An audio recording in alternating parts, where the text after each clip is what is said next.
ہماری جو ابھی تنظیم ہے اساسا، اس کو الحمدللہ 18 سال ہو گئے ہیں۔ Very good. ہم ان تمام دوستوں کے جو اس کے بنانے والے تھے، جو اس کو قائم رکھنے والے تھے، جو ابھی بھی ہیں، بہت شکریہ ان کا۔ اللہ تعالیٰ ان کو سلامت رکھے۔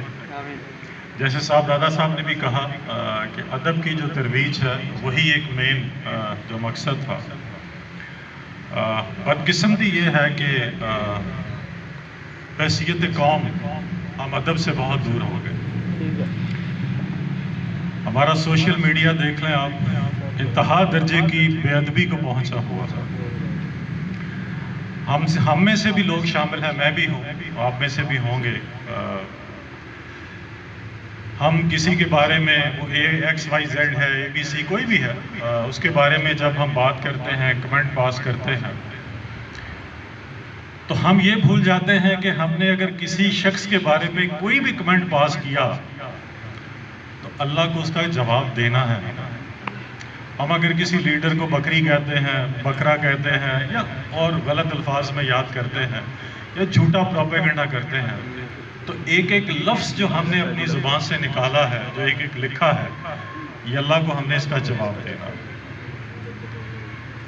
بدقسمتی یہ ہے کہ ہمارے تعلیم، جو وہ اسکول کی تعلیم ہو، مدرسے کی تعلیم ہو، وہ کہیں کی بھی ہو، وہاں یہ بہت سی چیزیں بتائی جاتی ہیں۔ آپ ایک حج کر لیں گے، پورے گناہ معاف ہو جائیں گے، یہ عمل کر لیں گے، سارے گناہ معاف ہو جائیں گے۔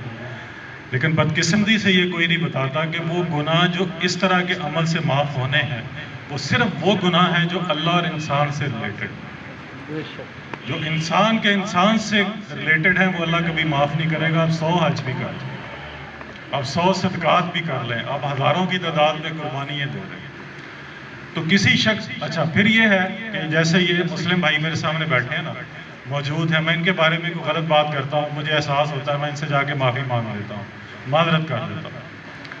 اب ہم سوشل میڈیا پہ ان لوگوں کے بارے میں باتیں کرتے ہیں کہ جن سے کبھی ہم نہیں ملیں گے، جی بالکل ایسا ہی ہے، کبھی ہمارا سامنا نہیں ہوگا۔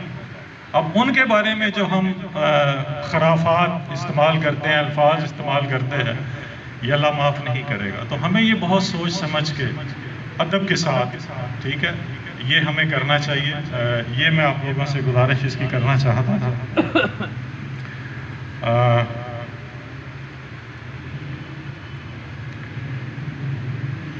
چند شعر اور ایک نظم میں آپ کی خدمت میں پیش کروں۔ ایک نظم ہے عید کے حوالے سے، وہ میں مبارک عید قربان، صاحب دادا صاحب نے بھی اپنے اسپیچ میں بھی ایک میسج، آپ اور شاعروں نے بھی دینے کی کوشش کی ہے، اس کے اندر بھی ایک ایسا ہی ایک میسج ہے کہ چلو اس بار ہم مل کر نیا ایک کام کرتے ہیں، چلو اس بار ہم مل کر نیا ایک کام کرتے ہیں، اخوت، استقامت، صبر، تسلیم و رضا کو عام کرتے ہیں۔ کیا بات ہے۔ چلو اس بار ہم مل کر نیا ایک کام کرتے ہیں، اخوت، استقامت، صبر، تسلیم و رضا کو عام کرتے ہیں، محبت درس کرتے ہیں، وفا تدریس کرتے ہیں، محبت درس کرتے ہیں، وفا تدریس کرتے ہیں، عداوت، بغض، کینہ، بے حسی، حسد و عناد و حوث سے بے رغبتی اعلان کرتے ہیں۔ کیا بات ہے۔ عداوت، بغض، کینہ، بے حسی، حسد و عناد و حوث سے بے رغبتی اعلان کرتے ہیں، رواداری کو جزو جان و دل ایمان کرتے ہیں، خلوص و مہر کو قربان کرتے ہیں، خلوص و مہر کو پہچان کرتے ہیں، انا قربان کرتے ہیں۔ یہ